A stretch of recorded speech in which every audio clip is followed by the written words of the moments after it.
ప్రభుత్వ కళాశాలల్లో చదివిన పేద విద్యార్థుల్ని ప్రభుత్వం నమ్మించి మోసం చేసింది. బైపీసీ చదివిన విద్యార్థులకు నీట్కు అనుగుణంగా శిక్షణ ఇస్తామని చెప్పిన సర్కారు వార్షిక పరీక్షలు ముగిసి 2 వారాలు గడిచినా ఆ ఊసే ఎత్తడలేదు. సీబీఎస్ఈ సిలబస్ కు అనుగుణంగా కనీసం వారికి అవసరమైన పాఠ్యాంశాలను సైతం తయారు చేసి అందించలేకపోయింది.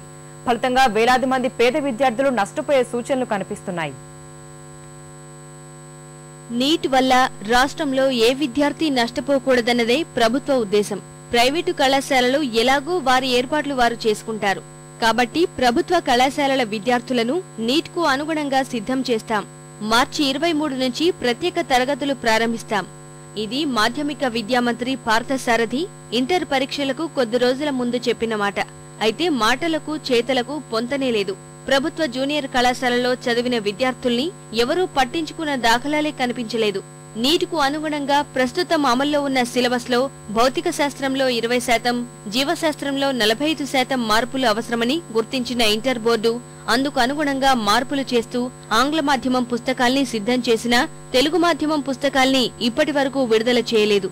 దీంతో నీట్కు ఇంకా నెల మాత్రమే గడువుండటంతో సిలబస్ అందుబాటులో లేక శిక్షణ ప్రారంభం కాక విద్యార్థులు అయోమయానికి గురి అవుతున్నారు. ఇంటర్మీడియట్ ఎగ్జామ్స్ అయిపోయి 10 రోజులు గడుస్తున్నప్పటికీ కూడా ఎక్కడ కోచింగ్ సెంటర్స్ ను ప్రభుత్వం ప్రారంభించలేదు. దీనివల్ల విద్యార్థుల్లో భయాందోళన ప్రారంభమైంది. కాబట్టి ప్రభుత్వం కనీసం జిల్లా హెడ్ క్వార్టర్స్ లోనైనా వాళ్ళకి శిక్షణ వెంటనే ప్రారంభించాలని చెప్పేసి ఎస్ఎఫ్ఐగా డిమాండ్ చేస్తా ఉన్నాం. ప్రభుత్వ జూనియర్ కళాశాలలో చదివే విద్యార్థులను ప్రైవేటు విద్యార్థులకు ధీటుగా ఎంసెట్ వంటి పోటీ పరీక్షలకు సిద్ధం చేయాలంటే ప్రత్యేక శిక్షణ అవసరమని ప్రొఫెసర్ దయారత్నం కమిటీ 2006 ప్రభుత్వానికి సూచన చేసింది. ఇందుకు అనుగుణంగా రాష్ట్రంలోని ప్రభుత్వ విద్యార్థుల కోసం ఏటా 50 లక్షలు విడుదల చేయాలని ఉన్నత విద్యా మండలిని ప్రభుత్వం అప్పట్లో ఆదేశించింది. కానీ అవి మెరుగ్గా అమలైన దాఖలాలు లేవు.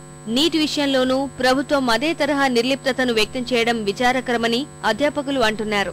ఈరోజు ఎంబీబీఎస్ అంటే 8వ తరగతి నుంచి కుస్తీవాడి ఉదయం సాయంత్రం కలిసి చదివితే రానటువంటి ఎంబీబీఎస్ ఈరోజు సిలబస్ లో 40% తేడా ఉన్నప్పుడు ఖచ్చితంగా గ్రామీణ ప్రాంత విద్యార్థులు, తెలుగు మీడియం విద్యార్థులు, ఎస్సీ ఎస్టీ విద్యార్థులు పూర్తిగా నష్టపోయేటటువంటి ప్రమాదం ఉంది.